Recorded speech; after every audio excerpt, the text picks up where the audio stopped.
So I'm going to come back to my data chart, and I'm going to see if I can get my graph in there and below. Now my time codes are only every 0.2 seconds, so I don't need to put every single piece of this information. I only need to put every 0.2 seconds. So I'm starting at 0 time code at 0.249 meters for my position.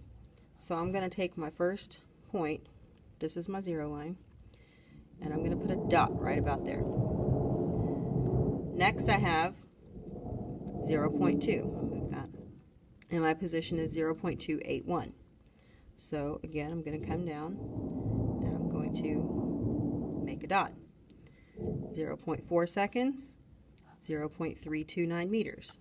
So I'm going to come to my point 4 and I'm going to make a dot. Okay, scroll down.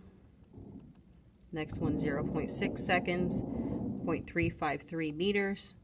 So 0.6, 0.353, right about there, and so on.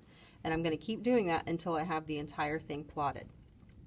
After I've got my points plotted, then I can connect them. And remember that this is making a curve, so we want our line to curve along with those lines also. So do it nice and gently.